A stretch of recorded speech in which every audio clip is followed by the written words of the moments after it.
Hello students, today we are starting the topic nucleus. हमने cell wall और cell membrane के बारे में डिस्कस किया था, ठीक है। अब देखिए सेल के अंदर अपन इंटरनल जो स्ट्रक्चर्स हैं उनके बारे में बात करेंगे और उनमें अपन ले रहे हैं मोस्ट इंपॉर्टेंट जो पार्ट है सेल का या कंपोनेंट है जिसको अपन क्या बोलते हैं, न्यूक्लियस, ठीक है। Nucleus that is also called controlling centre of cell. Controlling centre of the cell भी इसको कहा जाता है, यानी कि सेल की जो एक्टिविटीज है उनको ये कंट्रोल करता है, ठीक है। और ये एक्सपेरिमेंट के द्वारा हैमरलिंग ने प्रूव किया था। हैमरलिंग ने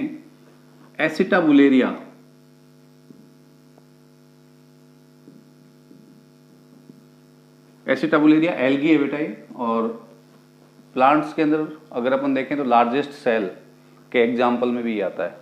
तो एसिटाबुलेरिया की दो स्पीसीज ली थी उन्होंने, एक थी क्रेनुलेटा और एक थी मेडिटेरियाना।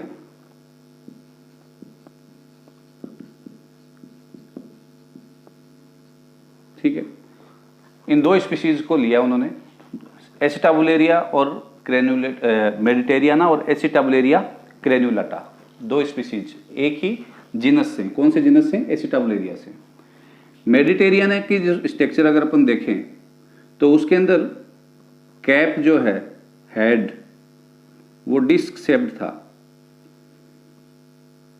ये कैप वाला पार्ट हो गया, ये स्टॉक, और नीचे वाला जो पार्ट है वो कहलाता फुट, और फुट वाला जो पार्ट है वहां पे क्या पाया जाता है? न्यूक्लियस। तो इसकी जो कैप है वो कैसी है? डिस्क लाइक कैप, डिस्क यानी कि तस्तरी जैसी। ये this is the stock and this one is the foot, ठीक है। दूसरी जो क्रेनुलाटा स्पीसीज है उसके अंदर उन्होंने देखा कि कैप जो है वो फ्लावर की तरह है। This is stalk and then this is base या फुट। ये कैप जो है इसकी वो कैसी है? फ्लावर लाइक, फ्लावर जैसी, ठीक है। अब इन्होंने क्या किया कि ये जो क्रेनुलाटा है इसका जो स्टॉक है वो किसके अंदर ट्रांसफर कर दिया? मेडिटेरिया के अंदर, यानी कि दिस स्टॉक रिप्लेस्ड, ये स्टॉक जो है इसको रिप्लेस कर दिया मेडिटेरियानिया का स्टॉक किससे? क्रेनुलेटा से क्या कर दिया? ट्रांसफर कर दिया, यानी कि रिप्लेस कर दिया। ये जो फुट वाला पार्ट है जिसमें न्यूक्लियस है ये किसका है? This is mediterranea. लेकिन यहां पे जो स्टॉक उन्होंने रिप्लेस किया वो स्टॉक किसका है? That is of crenulata. तो क्रेनुलाटा के स्टॉक के ऊपर कैप कैसा है बेटा? Flower like. लेकिन इसके ऊपर जो कैप डेवलप हुआ वो कैसा हुआ? Disc like. रीजन क्या है? रीजन देखिए, अब समझिए, यहां पे जो इंफॉर्मेशन वाला पार्ट है, कंट्रोलिंग सेंटर है, वो कौन है? न्यूक्लियस। और वो न्यूक्लियस किसका है? ये मेडिटेरियाना का। तो मेडिटेरियाना के न्यूक्लियस के अंदर किस प्रकार की कैप बनाने की इंफॉर्मेशन है? Disc like. इसलिए यहां पे कैसी बनी है? डिस्क लाइक बनी है। समझ रहे हैं ये बात? यानी कि अपन क्या करें, controlling centre of the cell, या अपन ये कह सकते हैं कि जो इंफॉर्मेशन का हाउस है, कौन? न्यूक्लियस। इसके पास वो सारी इंफॉर्मेशन है। क्यों है? क्योंकि न्यूक्लियस में क्रोमोजोम्स, और क्रोमोजोम्स के ऊपर कौन है? जीन्स है। और जीन्स जो है उनके अंदर क्या है? प्रत्येक ऑर्गेनिज्म जिसके भी वो जीन है, उस ऑर्गेनिज्म के जीन उस ऑर्गेनिज्म की सारी इंफॉर्मेशंस को क्या करते हैं? रखते हैं। Is this clear? तो यहां पे मेडिटेरियाना का जो न्यूक्लियस है उसके पास इंफॉर्मेशन किस चीज की है? उसके अंदर जो जीन है उसके पास इंफॉर्मेशन है कैप बनाने की। कैसी? डिस्क बनाने की। तो अपन ने यहां पे स्टॉक को ट्रांसफर किया था किसके? क्रेनुलाटा के। लेकिन न्यूक्लियस किसका है? फुट वाले पार्ट में मेडिटेरियाना का। तो मेडिटेरियाना के न्यूक्लियस के अंदर जो क्रोमोजोम है उनके ऊपर पाए जाने वाला कैप बनाने वाला जीन है, वो कैसी कैप बनाएगा? That will form the cap like the disc. तो इसका मतलब आपने स्टॉक चेंज कर दिया, तो इसका मतलब ये नहीं है कि स्टॉक के ऊपर वाली जो स्ट्रक्चर है वो वैसी बन जाएगी जैसी किसकी है, क्रेनुलाटा की। नो, वो वैसी बनेगी जैसी इंफॉर्मेशन न्यूक्लियस के अंदर है। और न्यूक्लियस के अंदर इंफॉर्मेशन किसकी है? मेडिटेरियाना कैप की, जो कैसी है, डिस्क लाइक है। तो इसका मतलब ये स्ट्रक्चर जो है या करेक्टर है उसको कंट्रोल कौन कर रहा है? That is controlled by the nucleus. इसलिए इसको क्या कहा उन्होंने? Controlling centre. Is this clear? ठीक है, नेक्स्ट।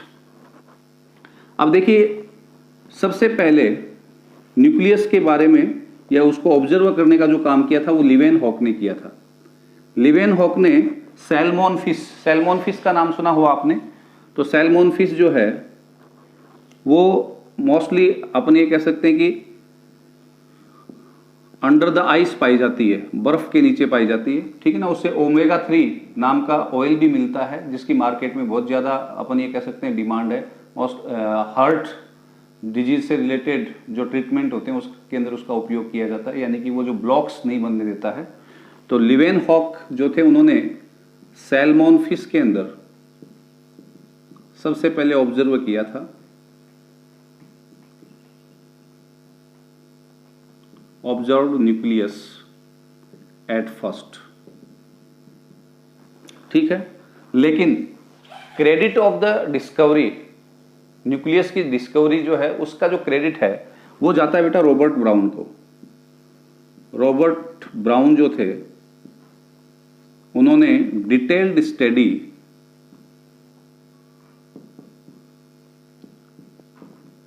की थी किसकी? न्यूक्लियस की। कहां पे? ऑर्चिड एक प्लांट का टाइप है, ऑर्चिड प्लांट की रूट सेल्स में, रूट सेल्स ऑफ ऑर्चिड के अंदर सब इसकी डिटेल्ड स्टडी की थी। So the credit of the discovery and description जो है न्यूक्लियस का वो किसको जाता है? रॉबर्ट ब्राउन को जाता है, ठीक है। न्यूक्लियस लार्जेस्ट कंपोनेंट है सेल का,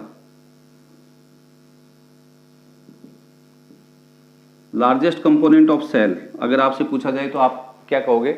न्यूक्लियस, चाहे वो प्लांट सेल हो चाहे एनिमल सेल हो। लेकिन यहां पे थोड़ा ध्यान रखना, अगर ये पूछ ले largest organelle of the cell, cell का सबसे बड़ा ऑर्गेनिल कौन सा है, तो फिर आपका आंसर होगा in case of animal cell mitochondria, in case of the plant cell chloroplast. Is this clear? Plant cell के अंदर माइटोकॉन्ड्रिया सेकंड लार्जेस्ट ऑर्गेनिल है, फर्स्ट कौन सा है? क्लोरोप्लास्ट। एनिमल सेल में चूंकि क्लोरोप्लास्ट पाया नहीं जाता इसलिए माइटोकॉन्ड्रिया वहां पे क्या है? लार्जेस्ट सेल ऑर्गेनिल है। Is this clear? न्यूक्लियस को अलग अलग नाम भी दिए गए हैं, इसको डायरेक्टर ऑफ सेल भी कहते हैं। सेल की सभी एक्टिविटीज को ये क्या कर रहा है? डायरेक्ट करने का काम कर रहा है, ठीक है ना। हार्ट ऑफ सेल भी कहते हैं इसको, heart of cell. That is also known as master organ of cell, master organ of cell. This is also called storehouse of inheritance, यानी कि इनहेरिटेंस का मतलब करेक्टर्स जो है एक पीढ़ी से दूसरी पीढ़ी जो है वो ट्रांसफर हो रहे हैं, वो न्यूक्लियस के थ्रू ही हो रहे हैं। क्यों? क्योंकि न्यूक्लियस में क्रोमोजोम है, ठीक है ना। तो स्टोर हाउस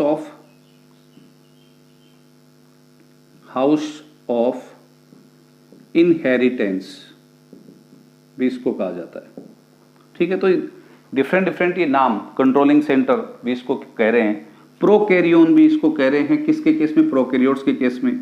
और यूकैरियोट्स के केस में इसको कैरियोन नाम भी देते हैं। कैरियोन ग्रीक वर्ड है जिसका मतलब ही न्यूक्लियस होता है। तो these are the different names which are given to the nucleus. Nucleus को ये अलग अलग नाम दिए गए हैं, ठीक है। अब देखिए सेल्स के अंदर इसके नंबर कितने होते हैं, न्यूक्लियस कितनी संख्या में सेल्स में पाया जाता है।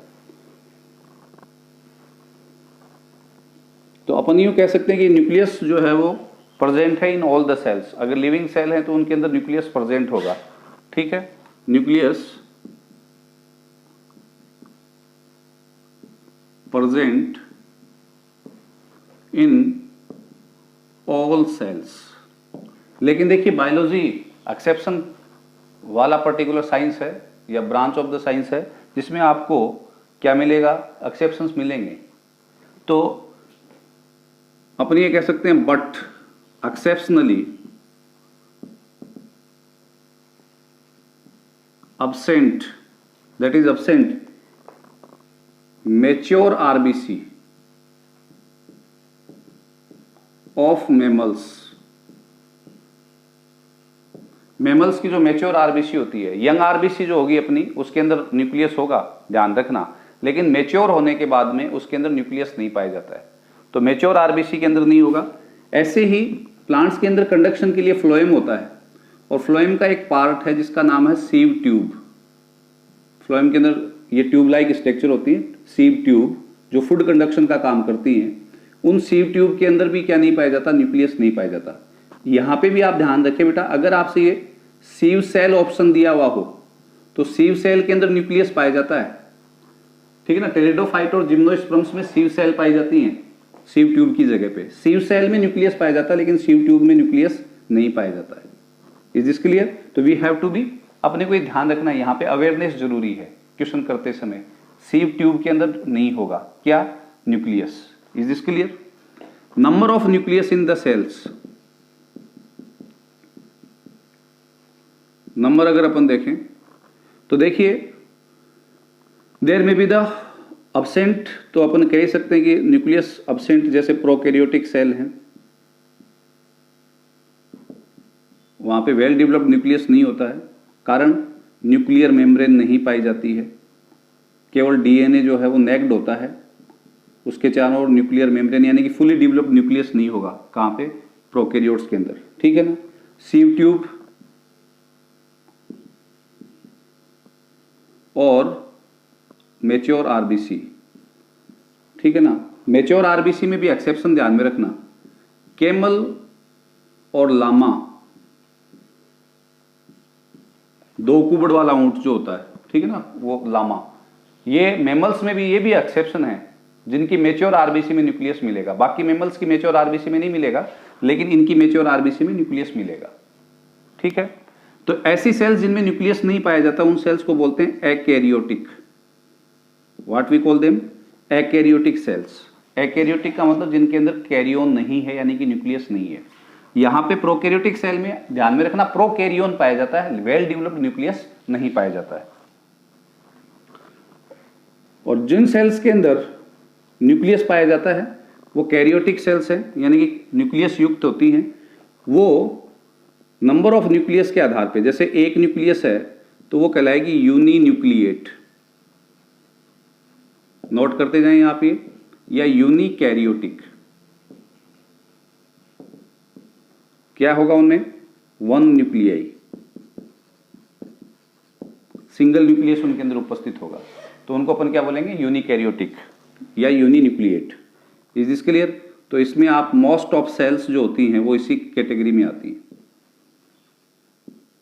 मोस्ट ऑफ सेल्स, ठीक है ना, चाहे वो आपकी ब्रेन सेल्स हों, चाहे स्किन सेल्स हों, ठीक है ना, वो किस कैटेगरी में आएंगी? यूनिकैरियोटिक में, ठीक है। अगर नंबर ऑफ न्यूक्लिएट 2 हों तो वो कंडीशन कहलाती है by nucleate and dikaryotic. Dikaryotic यानी कि सेल के अंदर नंबर ऑफ न्यूक्लियाई कितने हैं? 2, दोनों ही स्थिति में। लेकिन यहां पे आपको एक डिफरेंस पता होना चाहिए, दोनों न्यूक्लियस अगर सेम हैं तो वो कंडीशन कहलाएगी बाई न्यूक्लिएट, और अगर डिफरेंट है तो वो कहलाएगी डाइकैरियोटिक। जैसे इसका एग्जांपल अपन दे सकते हैं, फंगस का एक ग्रुप है बेसिडियोमाइसीट्स, उनमें रिप्रोडक्शन के समय ऐसी स्थिति आती है, एक सेल के अंदर 2 अलग अलग हाइफा के या माइसीलियम के क्या होंगे? न्यूक्लियस होंगे, डिफरेंट न्यूक्लियस होंगे। ये स्थिति आप देख सकते हो पैरामीशियम में। ओरिजिन वाइज दोनों न्यूक्लियस क्या होंगे? सेम होंगे।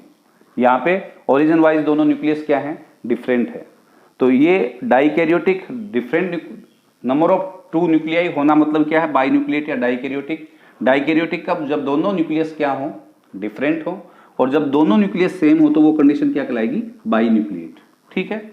नेक्स्ट, तीसरी जो कंडीशन है वो है 2 से भी ज्यादा न्यूक्लियस होना, मोर देन 2 न्यूक्लियस प्रेजेंट होना सेल के अंदर। उस कंडीशन को बेटा अपन क्या कहेंगे, that will be called multi nucleate condition. Multi nucleate condition यानी कि मोर देन 2 न्यूक्लियाई। ठीक है, ये मल्टी न्यूक्लिएट कंडीशन है, इसको भी फर्दर अपन 2 टाइप्स में क्लासिफाई कर सकते हैं। एक होता है बेटा सिनकाइट और एक होता है सिनोसाइट।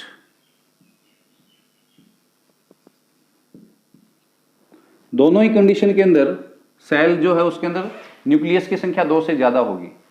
लेकिन सिनकाइट मल्टी न्यूक्लिएट कंडीशन तो कैसे पैदा होती है, जैसे ये सेल्स हैं, ठीक है, सभी सेल्स कैसी हैं, यूनिन्यूक्लिएट हैं। इनकी जो सेपरेशन वॉल है या मेम्ब्रेन है वो आपस में फ्यूज कर जाएगी, डिसॉल्व कर जाएगी।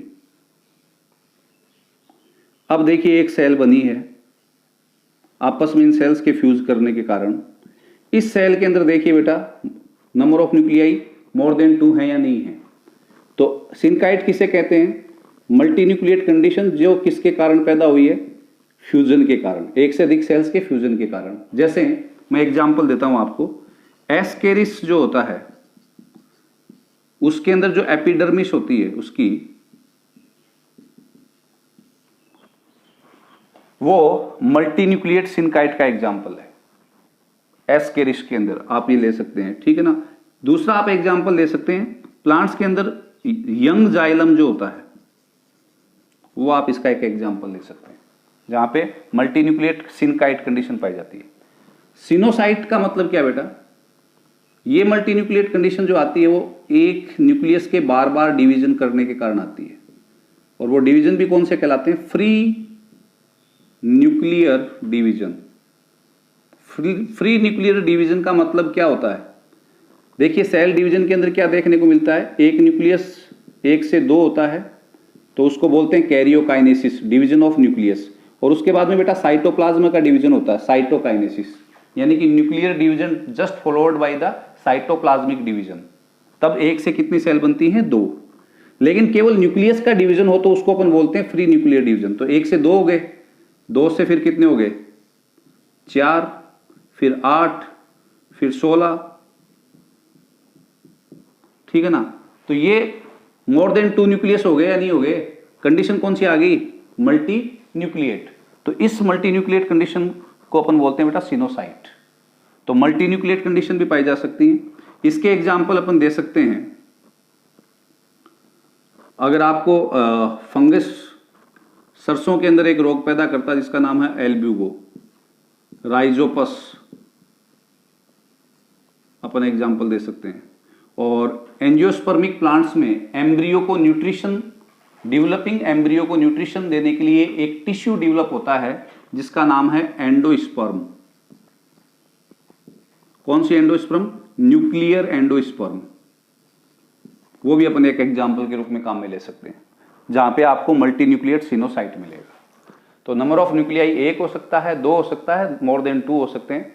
उसके आधार पे अपन सेल्स को यूनिकैरियोटिक या uninucleate, by nucleate, by karyotic और मल्टी न्यूक्लिएट में अपन क्लासिफाई करते हैं नंबर ऑफ न्यूक्लियस के आधार पे। मल्टी न्यूक्लिएट को फिर से अपन, अगर कोई multinucleate condition multiple cells के फ्यूजन के कारण आती है तो वो सिनकाइट कहलाती है। एक ही न्यूक्लियस के बार बार डिवीजन करने के कारण आती है तो फिर उसको अपन सिनोसाइट कहते हैं। Is this clear? नेक्स्ट, अब इसके बाद में अपन ले रहे हैं बेटा, इसकी जो शेप है न्यूक्लियस की वो कैसी होती है, शेप ऑफ न्यूक्लियस।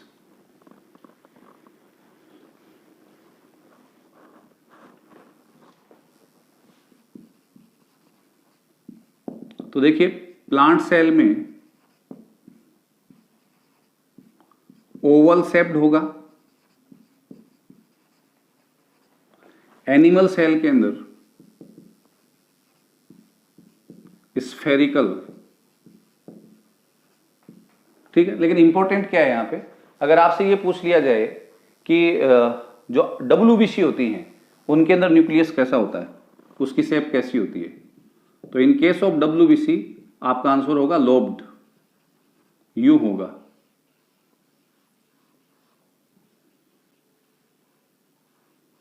ये देखिए लोब्स बनी हुई है, लोब्ड न्यूक्लियस मिलेगा। किसके केस में? WBC के केस में। पोजीशन पूछी जाए सेल के अंदर, इसकी पोजीशन कहां पे होती है? तो रैपिडली डिवाइडिंग जो सेल्स होती हैं, जिनको मेरिस्टेमेटिक सेल्स बोलते हैं, उनमें तो सेंटर में पाया जाता है। ठीक है, एनिमल सेल में भी सेंटर में होगा, लेकिन मैच्योर प्लांट सेल में इसकी जो लोकेशन होगी वो पेरीफ्री पे होगा। आप पहले टॉपिक पढ़ करके आए, प्लांट और एनिमल सेल का डिफरेंस, वहां पे भी आपने पढ़ा था। Is this clear? तो ये बेसिक इंफॉर्मेशंस थी related to the nucleus. Is this clear? अब देखिए अपन नेक्स्ट जो पार्ट ले रहे हैं वो ले रहे हैं इसकी स्ट्रक्चर। न्यूक्लियस जो है उसकी स्ट्रक्चर क्या है, उसके बारे में अपन बात करेंगे।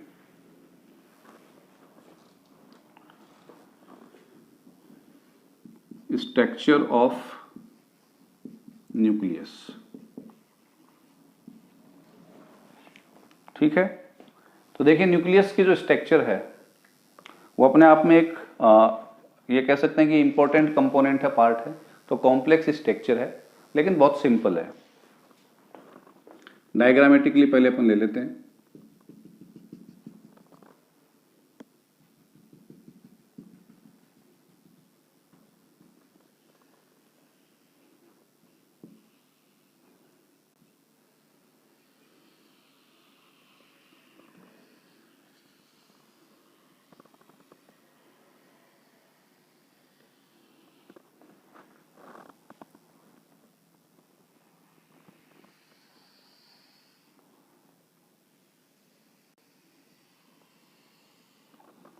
देखिए डबल मेम्ब्रेन स्ट्रक्चर है nucleus.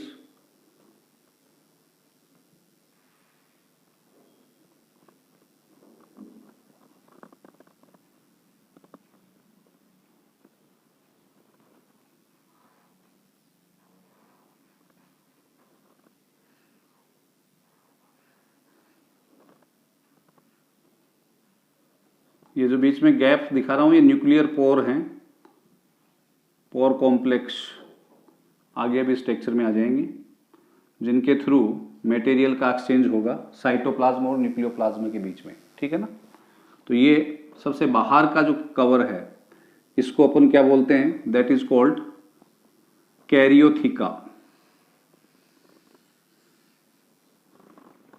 What we call this? Karyotheca. ये कैरियोथिका है जिसके साथ एंडोप्लाज्मिक रेटिकुलम जुड़ा हुआ है। तो पहला पार्ट जो है ना वो मैं ले रहा हूं इसका। ये स्ट्रक्चर जो है कैरियोथिका है, जिसमें आउटर मेम्ब्रेन कहलाती है एक्टोकैरियोथिका, एक्टोकैरियोथिका, और जो इनर मेम्ब्रेन है वो कहलाती है एंडोकैरियोथिका।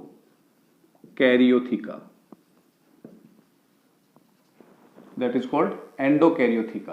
ठीक है, ये जो स्ट्रक्चर है इसको अपन बोलते हैं एंडोप्लाज्मिक रेटिकुलम। इस एंडोप्लाज्मिक रेटिकुलम और एक्टोकैरियोथिका जो है इसकी सरफेस के ऊपर क्या पाए जाते हैं? There will be the presence of eighty S ribosome. कौन से राइबोसोम बेटा? एटीएस राइबोसोम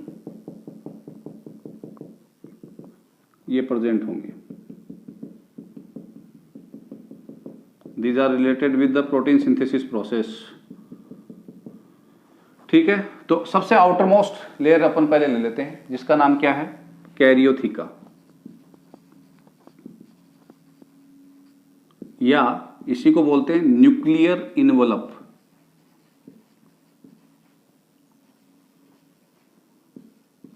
ठीक है, और ये जो न्यूक्लियर इनवलप है ये कितनी मेम्ब्रेन्स का बना हुआ बेटा? देखिए 2 मेम्ब्रेन्स का बना हुआ है, 2 लेयर का। बाहर वाली क्या है? आउटर मेम्ब्रेन, या उसी को अपन क्या कह रहे हैं? एक्टोकैरियोथिका। ठीक है, और अंदर वाली क्या कहलाएगी? इनर मेम्ब्रेन या एंडोकैरियोथिका। Is this clear? बनी हुई किसकी है? वही लिपिड और प्रोटीन की बनी हुई है। इन दोनों के बीच में क्या है बेटा, स्पेस है, दोनों मेम्ब्रेन्स के बीच में स्पेस पाया जाता है, that is called perinuclear space, PNS बोलते हैं, पेरी न्यूक्लियर स्पेस।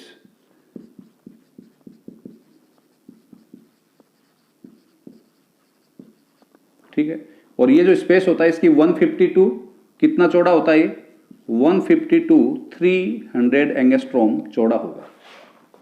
ठीक है, एंडोकैरियोथिका जो है उसकी सरफेस के नीचे, यानी कि एंडोकैरियोथिका के नीचे मैं एक जगह दिखा रहा हूं, एक फाइब्रस लेमिना पाई जाती है, फाइब्रस लेयर पाई जाती है, फाइब्रस लेमिना, इसी को हनीकॉम्ब लेयर भी कहते हैं, honeycomb layer, we have to remember. ठीक है ना, इसके बारे में पूछा जा सकता है ये फाइब्रस लेमिना या हनीकॉम्ब लेयर जो है वो बनी हुई किसकी होती है, तो आपका आंसर होगा बेटा म्यूकोपॉलीसैकेराइड। ठीक है, प्लस इसके अलावा इसमें क्या होगा, एसिडिक प्रोटीन, लेमिन ए, लेमिन बी, ये इसके अंदर उपस्थित होंगे। ठीक है, किसमें, हनीकॉम्ब लेयर जो है वो इनकी बनी होगी।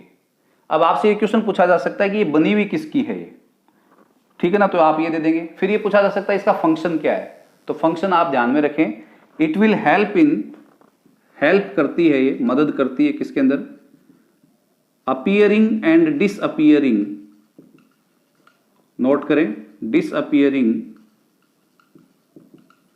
Of nuclear membrane, nuclear membrane के अपीयर होने में और डिसअपीयर होने में। अपीयर और डिसअपीयर कब होती है न्यूक्लियर मेम्ब्रेन, सेल डिवीजन के अंदर 4 फेज होती हैं, प्रोफेज, मेटाफेज, एनाफेज, टीलोफेज। तो प्रोफेज के अंदर डिसअपीयर होती है न्यूक्लियर मेम्ब्रेन जब सेल डिवाइड करती है, तो सेल डिवीजन की प्रोफेज अवस्था में, और टीलोफेज के अंदर क्या होती है, रीअपीयर हो जाती है। इज दिस क्लियर, तो वहां पे मदद करेगी।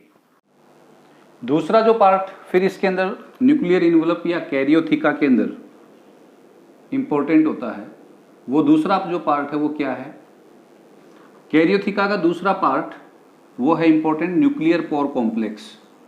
ये देखिए, यानी कि इस पर्टिकुलर लेयर में, न्यूक्लियर इन्वेलप में बीच बीच में क्या उपस्थित है बेटा, न्यूक्लियर पोर उपस्थित है। और ये न्यूक्लियर पोर कॉम्प्लेक्स क्या बना रहे हैं, एक ऐसा पर्टिकुलर वे या रास्ता बना रहे हैं जिसके थ्रू सेल, साइटोप्लाज्म और न्यूक्लियोप्लाज्म के बीच, क्योंकि देखिए न्यूक्लियस किस में है बेटा, सेल में, तो सेल का ये पर्टिकुलर प्लाज्मा क्या कहलाता है, जो न्यूक्लियस और प्लाज्मा मेम्ब्रेन के बीच में है, साइटोप्लाज्म, और यहाँ पे जो भरा हुआ वो क्या कहलाएगा, न्यूक्लियोप्लाज्म। तो न्यूक्लियोप्लाज्म और साइटोप्लाज्म के बीच में एक्सचेंज मटेरियल का वो करने में मदद करेगा कौन, ये न्यूक्लियर पोर कॉम्प्लेक्स। तो नेक्स्ट स्ट्रक्चर जो है वो क्या है, nuclear pore complex. Nuclear envelope ही चल रहा है, उसके अंदर ये पार्ट है ना। तो देखिए एक न्यूक्लियर पोर कॉम्प्लेक्स जो होता है वो किसका बना होता है, इसमें बेटा एक तो 8 प्रोटीन फिलामेंट्स की बनी हुई बाउंड्री होती है जिसको बोलते हैं एन्यूलस, और दूसरा जो पार्ट होता है वो छेद यानी कि पोर। ये देखिए ये तो एन्यूलस हो गया, और इसके बीच में जो है वो क्या है, पोर। तो एन्यूलस का ही दूसरा नाम है बैल्ब। एन्यूलस और पोर दोनों मिलकर के क्या कहलाते हैं, nuclear pore complex. In nuclear pore complex की संख्या अगर अपन देखें तो लगभग 1000 से लेकर के 10,000 तक हो सकती है, और साइज एक न्यूक्लियर पोर कॉम्प्लेक्स की लगभग 200 से 800 एंगस्ट्रॉम वेरी करेगी अलग अलग सेल्स में, ये साइज होगी। ठीक है, काम क्या है इनका, देखिए through this nuclear pore complex क्या, टीआरएनए यानी कि ट्रांसफर आरएनए, एमआरएनए, आरआरएनए, इनका एक्सचेंज होता है, यानी कि ये न्यूक्लियोप्लाज्म से साइटोप्लाज्म में आ सकते हैं, ठीक है। तो इनका जो एक्सचेंज होगा through the nuclear pore, tRNA, mRNA and rRNA, इनका एक्सचेंज होता है। इस पोर के अंदर एक प्रोटीन पाया जाता है जो इस पर्टिकुलर अपने कह सकते हैं एक्सचेंज को कंट्रोल करता है। पोर में पाए जाने वाले उस प्रोटीन का नाम है न्यूक्लियोप्लाज्मिन। ये क्या करता है? एक्सचेंज कंट्रोल करता है। कौन? न्यूक्लियोप्लाज्मिन। Is this clear? दूसरा जो इसमें इंपॉर्टेंट है वो क्या ध्यान में रखना है, प्लाज्मा ये जो मेम्ब्रेन है इसके थ्रू कौन कौन से मटेरियल्स हैं, तो आयंस जो होते हैं उनका एक्सचेंज किसके थ्रू होगा? मेम्ब्रेन के थ्रू हो जाएगा। लेकिन ये जो सब्सटेंस हैं या जिनकी साइज बड़ी है वो किसके थ्रू, या नॉन आयनिक है वो किसके थ्रू आएंगे? पोर्स के थ्रू एक्सचेंज होंगे। आयंस जैसे पोटेशियम है, सोडियम आयन है, क्लोरीन आयन है, उनका एक्सचेंज किसके थ्रू होता है? Through nuclear membrane. ये जो न्यूक्लियर मेम्ब्रेन के थ्रू हो जाएगा। और न्यूक्लियर मेम्ब्रेन के बीच बीच में जो गैप्स पाए जा रहे हैं उन गैप्स को अपन क्या करें? न्यूक्लियर पोर कॉम्प्लेक्स, जिसमें एन्युलस होगा, एड प्रोटीन फिलामेंट्स का बना हुआ, और बीच का जो हिस्सा होगा वो क्या कहलाएगा? पोर। ठीक है। और पोर में कौन सा प्रोटीन है कंट्रोलिंग के लिए? न्यूक्लियोप्लाज्मिन। Is this clear? तो ये जो पार्ट था अपना कैरियोथिका की स्ट्रक्चर अपनी हुई है कंप्लीट यहाँ पे। दूसरा जो पार्ट अपन अब ले रहे हैं न्यूक्लियस की स्ट्रक्चर में, वो ले रहे हैं अपन बेटा न्यूक्लियोप्लाज्म। न्यूक्लियोप्लाज्म या उसी को अपन कैरियोलिम्फ भी कहते हैं। न्यूक्लियोप्लाज्म या कैरियोलिम्फ। कैरियो शब्द वही, न्यूक्लियस और लिम्फ का मतलब जो अपने कह सकते हैं जेली सब्सटेंस, ठीक है ना। तो कैरियोलिम्फ या nucleoplasm, that is the next part. ये देखिए ये है, ये जो पार्ट बाहर वाला है ये, दैट इज न्यूक्लियोप्लाज्म। इस न्यूक्लियोप्लाज्म की टर्म जो थी दी थी स्ट्रासबर्गर ने।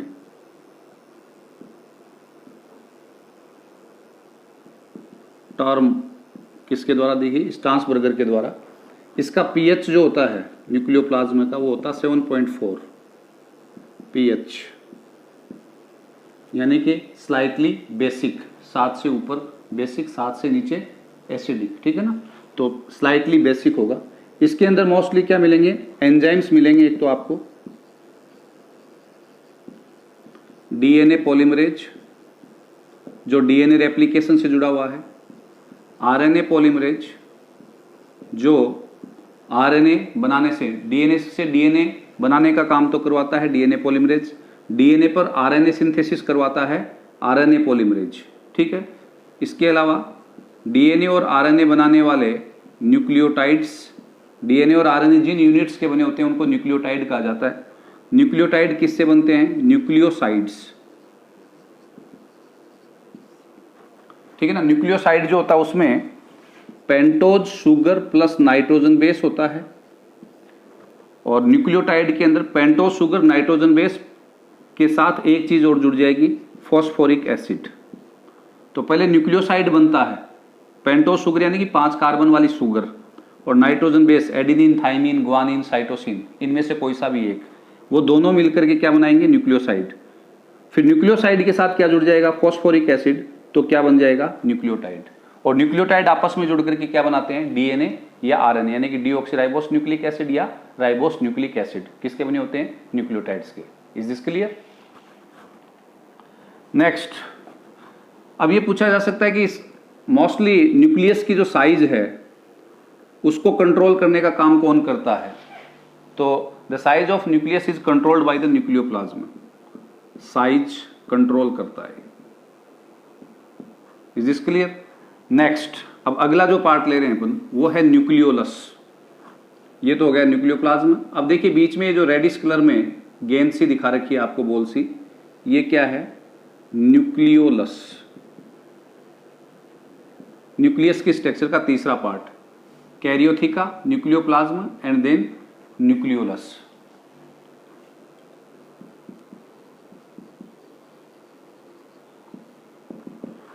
तो देखिए न्यूक्लियोलस बेटा मेम्ब्रेनलेस स्ट्रक्चर होती है, यानी कि इसके बाहर की ओर कोई भी मेम्ब्रेन नहीं होती है, नॉन मेम्ब्रेनस स्ट्रक्चर है कौन, न्यूक्लियोलस। ठीक है, तो पहली चीज तो आपको ये ध्यान में होनी चाहिए, मेम्ब्रेन लेस स्ट्रक्चर है कौन, न्यूक्लियोलस। Is this clear? दूसरी जो चीज आपको ध्यान में रहनी चाहिए कि न्यूक्लियोलस जो है उसकी डिस्कवरी, न्यूक्लियस में न्यूक्लियोलस को किसने खोजा, तो discovered by Fontana, FONTANA, Fontana. Discovery Fontana के द्वारा की गई थी, लेकिन टर्म जो थी न्यूक्लियोलस वो फोंटाना ने नहीं दी थी, वो बोमन ने दी थी।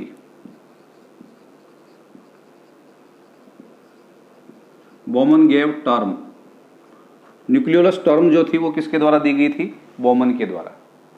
अब देखिए न्यूक्लियस के अंदर न्यूक्लियोलस होगा, लेकिन आपसे ये पूछा जा सकता है कि ऐसे एक्सेप्शंस बताइए या ऐसी सेल्स बताइए जिनके अंदर न्यूक्लियस तो है लेकिन न्यूक्लियस में न्यूक्लियोलस नहीं है। तो न्यूक्लियोलस इज अब्सेंट कहां पे, एक तो स्पर्म सेल जो होती है, शुक्राणु कोशिका, स्पर्म सेल जो होती है उसमें अब्सेंट होगा, ध्यान में रखना। एक बेटा मसल फाइबर के अंदर भी एब्सेंट होगा, that is absent in muscle fibre also. ठीक है, तीसरा आप ध्यान में रखना, ब्लास्टोमियर क्या होते हैं बेटा, ह्यूमन बींग्स के अंदर या जो भी मैमल्स हैं उनके अंदर जब जाइगोट से एम्ब्रियो बनता है तो जाइगोट के डिवीजन से सेल बनती हैं। जाइगोट में होने वाले वो डिवीजन कहलाते हैं क्लीवेज, यानी कि माइटोटिक डिवीजन होते हैं वो। तो वो जो सेल बनती हैं जाइगोट में होने वाले डिवीजन से बनने वाली जो सेल्स हैं, उन सेल्स को क्या कहा जाता है, ब्लास्टोमियर। ठीक है ना, ब्लास्टोमियर जो होंगे उनके अंदर ये क्या होगा, अब्सेंट होगा। आरबीसी में चूंकि न्यूक्लियस नहीं होता तो वहां पे भी ये अब्सेंट होगा, in case of RBC nucleolus absent होगा। प्रोकैरियोटिक सेल के अंदर चूंकि वेल डेवलप्ड न्यूक्लियस नहीं होता तो वहां पे ये क्या होगा, अब्सेंट होगा। ठीक है, सीव ट्यूब के अंदर ये अब्सेंट होगा।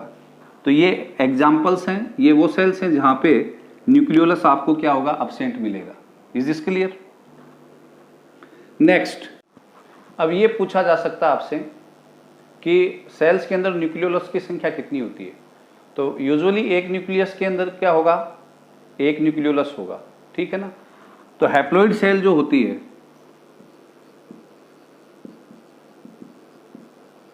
हैप्लॉइड सेल के अंदर एक संख्या होगी या नंबर होगा किसका, न्यूक्लियोलस का। ठीक है, ह्यूमन डिप्लॉइड सेल के बारे में पूछ लिया आपको तो आपका आंसर होगा ह्यूमन डिप्लॉइड सेल के अंदर 10 न्यूक्लियोलस होते हैं।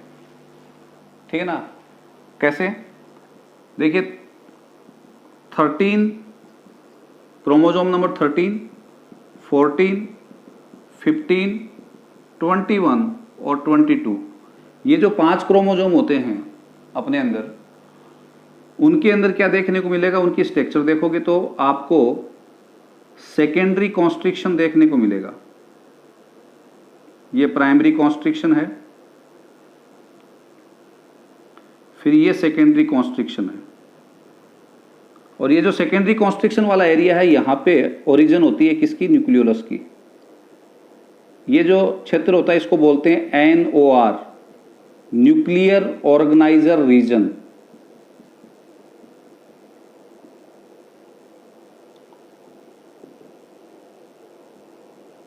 तो यहां पे ये क्वेश्चन भी ध्यान में रखना, ओरिजिन ऑफ न्यूक्लियोलस जो होती है वो कहां पे होती है, न्यूक्लियोलर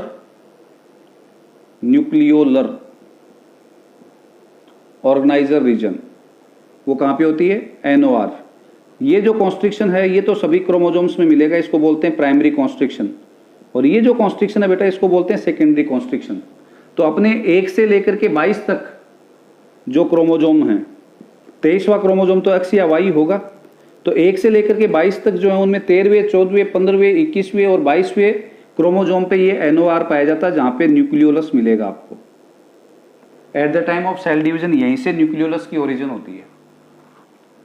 तो देखिए अपने पास 1 से 22 प्लस X क्रोमोसोम यानी कि टोटल 23 मां से आए हैं, 1 से 22 एक्स या वाई, लड़के में वाई और लड़की में एक्स, कहाँ से आए? पापा से आए हैं। तो टोटल कितने हो गए? देखिए 1 से 22 22, 1 से 22 22, 22 और 22 44, एक्स एक्स यानी कि 46 या एक्स वाई 46। तो 1 to 22 जो ऑटोसोम्स हैं उनको ऑटोसोम्स बोलते हैं, और एक्स या वाई क्रोमोजोम को सेक्स क्रोमोजोम बोलते हैं। तो 1 से 22 जो क्रोमोजोम है उनमें 13वें 14वें 15वें 21वें और 22वें क्रोमोजोम के ऊपर सेकेंडरी कॉन्स्ट्रिक्शन पाया जाता है उनमें। बाकी में केवल क्रोमोजोम ऐसे होंगे बाकी के, यानी कि केवल एक ही कॉन्स्ट्रिक्शन पाया जाएगा, कौन सा? प्राइमरी। लेकिन यहाँ पे सेकेंडरी भी मिलेगा इनमें 13 14 15 21 22। तो यहाँ पे आपको कौन? न्यूक्लियोलस अटैच मिलेगा सेकेंडरी कॉन्स्ट्रिक्शन पे। तो कितने क्रोमोजोम हो गए? 5। तो इस सेट में कितने हो गए? मास से जो आया उसमें 5, और इसमें भी 1 से 22 में 13 14 15 21 22, यहाँ पे भी होंगे। तो 5 और 5 कितने हो गए? 10। तो हैप्लॉइड में कितने हो गए? 5, और डिप्लॉइड सेल के अंदर कितने हो गए? 10 न्यूक्लियोलस हो गए। Is this clear? Next, onion का नाम सुना होगा आपने, प्याज।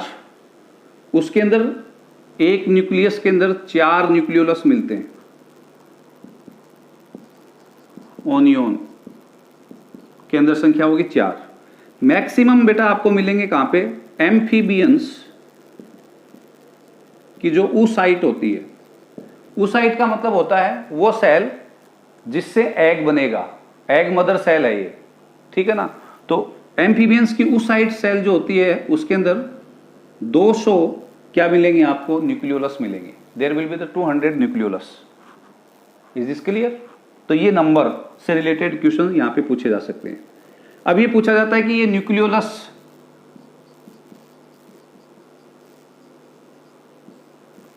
सेल डिवीजन के समय कब तो डिसअपीयर होता है और कब अपीयर होता है। तो देखिए कैरियोथिका या न्यूक्लियर मेम्ब्रेन के बारे में जैसे अपन ने पढ़ा था वो ही यहां पे आंसर होगा। प्रोफेज सेल डिवीजन की जो अवस्था उसमें डिसअपीयर हो जाएगा, और टीलोफेज में क्या होगा? रीअपीयर हो जाएगा।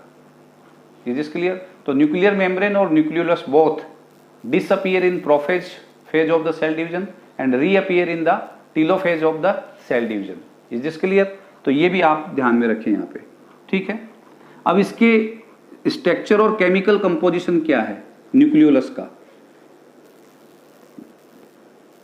तीसरा जो पार्ट है न्यूक्लियस के स्ट्रक्चर में उसी के ऊपर है भी अपन। पहला पार्ट था कैरियोथिका, दूसरा था ये जो पार्ट है रेड डॉटेड दिख रहा है, अभी मैं ब्लैक कर रहा हूं इसको, ये कौन सा है? न्यूक्लियोप्लाज्म, ठीक है ना। और तीसरा जो पार्ट अपन ने ये लिया है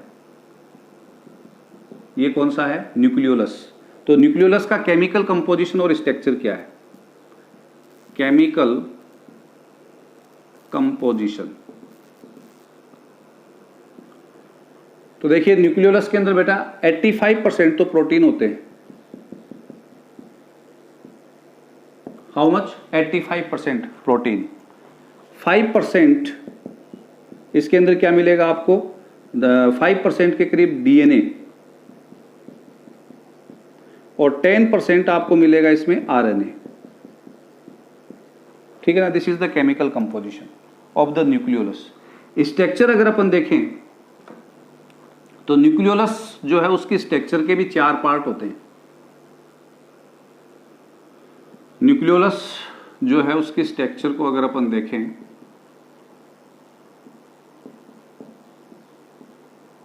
तो इट हैज 4 पार्ट्स।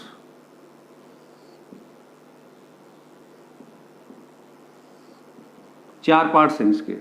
पहला जो पार्ट है इसमें वो होता है chromatin, the first part chromatin, that is also called pars chromosome, pars chromosome, ठीक है। ये जो पार्ट होता है ये आरडीएनए का बना होता है, that is made up of, ये ध्यान में रखें, आरडीएनए। आरडीएनए का मतलब राइबोसोमल डीएनए, और इसी से राइबोसोमल आरएनए बनता है। और राइबोसोमल आरएनए क्या बनाता है? राइबोसोम। तो राइबोसोम जो सेल ऑर्गेनिल है उसकी जो ओरिजिन होती है वो बनता है, वो किससे बनता है? आरआरएनए से। और वो आरआरएनए, राइबोसोमल आरएनए बनाने का काम कौन करता है? Ribosomal DNA. और ribosomal DNA is the part of nucleolus. अभी जो मैंने बताया था 5%, ठीक है ना? तो उस पार्ट को अपन क्या बोलते हैं? Chromatin part. Is this clear? दूसरा जो पार्ट होता है बेटा, सेकेंड पार्ट, ये फर्स्ट, वो कहलाता है बेटा पार्श एमोर्फा या अमोर्फस, या इसी का दूसरा नाम है मैट्रिक्स ऑफ न्यूक्लियोलस। ठीक है, इसके अंदर आपको क्या मिलेंगे बेटा? Calcium ion, this is made up of calcium ion, non stone protein, basic nature के प्रोटीन होते हैं ये, ठीक है ना, non stone protein, and RNA polymerase, ये एंजाइम है, ठीक है, जो डीएनए से आरएनए बनाने का काम करता है। तो ये मैट्रिक्स वाले पार्ट में आपको मिलेंगे। तीसरा जो पार्ट है इसका वो होता है बेटा फाइब्रिलर पार्ट। फाइब्रिलर पार्ट, ठीक है ना, वो बना होता है आरएनए प्लस प्रोटीन का। जो 10% आरएनए और प्रोटीन मिलकर के क्या बना रहे हैं? फाइब्रिलर पार्ट बना रहे हैं। और चौथा जो इसका पार्ट है, the fourth part is called pars granulosa. Pars granulosa, ठीक है। पार्स ग्रेन्युलोसा जो होता है वो राइबो न्यूक्लियो प्रोटीन का बना होता है। Ribonucleoprotein, we have to be remember, ठीक है ना। और ये राइबो न्यूक्लियो प्रोटीन जो होता है यही प्रीकर्सर होता है किसका? राइबोसोम का।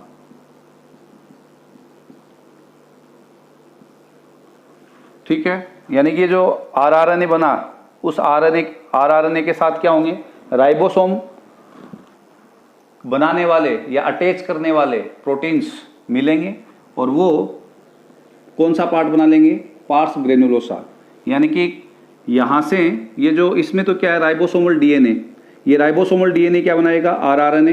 वो आरआरएनए और प्रोटीन मिलकर के क्या बनाएंगे? राइबोन्यूक्लियो प्रोटीन। और उस आरआरएनए से और प्रोटीन से बना हुआ जो राइबोन्यूक्लियो प्रोटीन वाला भाग है वो क्या कहलाएगा? Pars granulosa. तो ये जो स्ट्रक्चर है इसको अपन कह रहे हैं न्यूक्लियोलस, जिसके ये 4 पार्ट है। ठीक है, अब न्यूक्लियस की स्ट्रक्चर में लास्ट पार्ट देखिए, ये थ्रेड लाइक स्ट्रक्चर्स जो हैं ये रह गए। फोर्थ पार्ट न्यूक्लियोलस की स्ट्रक्चर का, न्यूक्लियस की स्ट्रक्चर का सॉरी, वो है क्रोमेटिन फाइबर। ये देखिए, ये तो लास्ट पार्ट ले रहे हैं अपन न्यूक्लियस के स्ट्रक्चर का। अभी अपन ने न्यूक्लियोलस तीसरा जो पार्ट था उसकी स्ट्रक्चर पढ़ी है।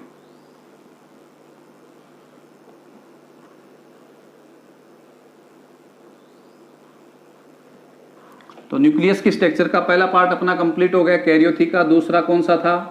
न्यूक्लियोप्लाज्म। तीसरा न्यूक्लियोलस। अब क्या ले रहे हैं? Chromatin fibre.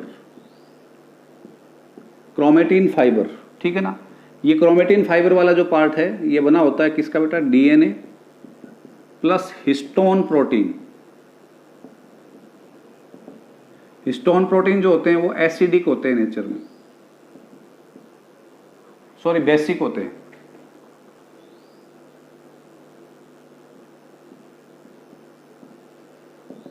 और नॉन स्टोन जो होते हैं वो एसिडिक होते हैं।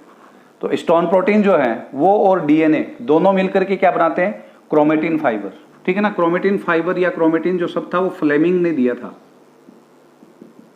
फ्लेमिंग, ठीक है। क्या होता देखिए, ये जो क्रोमेटिन फाइबर है ये कैसे बने हैं?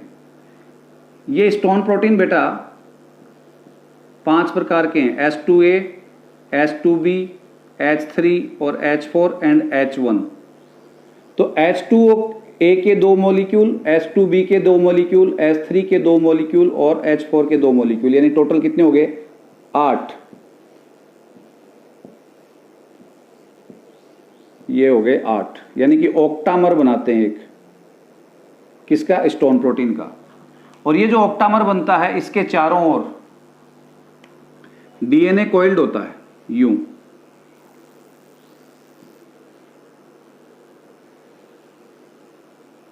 तो डीएनए एक राउंड तो पूरा करेगा और एक राउंड जो है वो 25% कंप्लीट नहीं होगा, यानी कि 3/4 कंप्लीट होगा। यानी डीएनए का कितना राउंड होगा? 134 राउंड।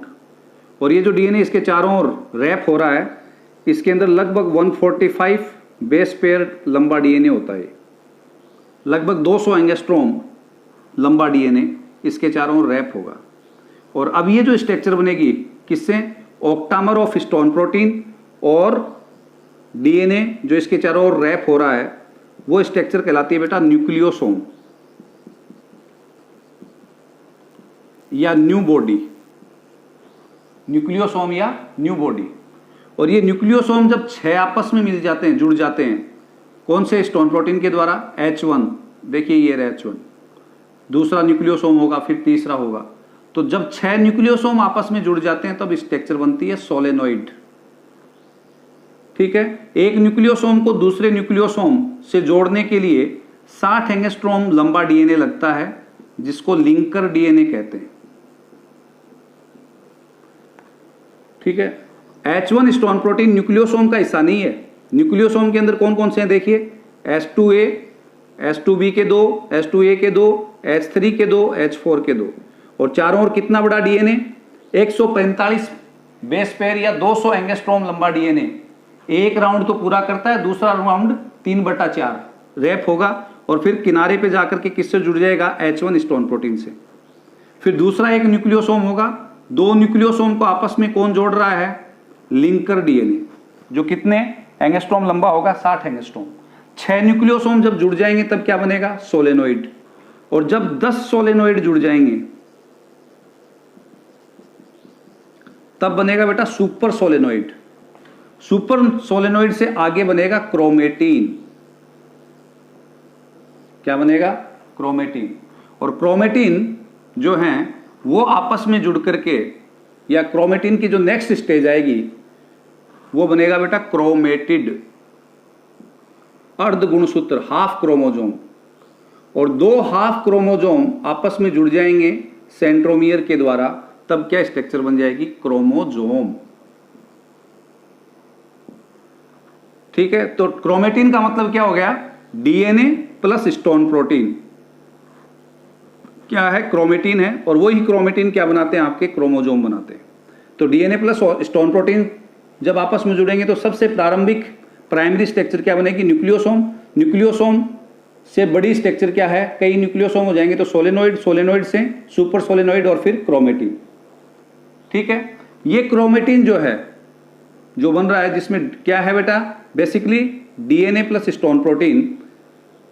ये 2 प्रकार का होता है। एक वो प्रोटीन जिसमें डीएनए कम है और हिस्टोन प्रोटीन की मात्रा ज्यादा है, या ये कहें नॉन इन्फॉर्मेटिव डीएनए है, यानी कि उस डीएनए के पास कोई इंफॉर्मेशन नहीं है। तो डीएनए प्लस हिस्टोन प्रोटीन क्या कहलाता है? क्रोमेटिन। और इस क्रोमेटिन में डीएनए कैसा है? Non informative. इस क्रोमेटिन में हिस्टोन प्रोटीन की मात्रा क्या है? ज्यादा। तो ऐसा क्रोमेटिन कहलाएगा हेटेरोक्रोमेटिन। क्या कहलाएगा? हेटेरोक्रोमेटिन। ठीक है। और अगर उल्टा हो, डीएनए की मात्रा ज्यादा हो, डीएनए इन्फॉर्मेटिव हो, हिस्टोन कम हो, तो फिर वो कहलाता है euchromatin. What we call that? Euchromatin. तो chromatin is of 2 types, heterochromatin and euchromatin. आप कैसे पहचानोगे? तो देखिए एक डाई आती है, डाई कलर, ठीक है ना, जिसका नाम है एसिटोकार्बिन। क्या नाम है? एसिटोकार्बिन। तो एसिटोकार्बिन को जब यूज करोगे, न्यूक्लियस उसमें डिप करोगे न्यूक्लियस को, तो ये जो क्रोमेटिन फाइबर हैं ये 2 प्रकार के दिखाई देंगे आपको, एक लाइट कलर पार्ट और एक डार्क। तो जो डार्क वाला क्रोमेटिन होगा वो होगा बेटा हेटेरोक्रोमेटिन, और जो लाइट वाला होगा वो होगा यूक्रोमेटिन। तो ये क्रोमेटिन फाइबर जो है वो किसके बने हुए हैं? डीएनए प्लस हिस्टोन प्रोटीन के। डीएनए और हिस्टोन प्रोटीन ने सबसे पहले कौन सी स्ट्रक्चर बनाई? न्यूक्लियोसोम। और न्यूक्लियोसोम से क्या बना? सोलेनोइड। सोलेनोइड से क्या बना? Super solenoid. और फिर क्या बने? ये क्रोमेटिन। ठीक है। ये क्रोमेटिन जो है वो दो प्रकार के, एक लाइट और कैसे dark. Light part in chromatins का कौन सा है, जहां पे डीएनए कम है और स्टोन ज्यादा है, यानी कि हेटेरोक्रोमेटिक पार्ट है वो। और जहां पे डीएनए ज्यादा है और स्टोन प्रोटीन कम है, वो कौन सा पार्ट है, यूक्रोमेटिक पार्ट है। या अपन ये कहें इंफॉर्मेटिव पार्ट कौन सा है, कौन सा क्रोमेटिन होता है, यूक्रोमेटिन। और नॉन इंफॉर्मेटिव कौन सा होता है, हेटेरोक्रोमेटिन। दिस इज कंप्लीट स्ट्रक्चर जो है वो है किसकी, आपकी न्यूक्लियस की। ठीक है, थैंक यू।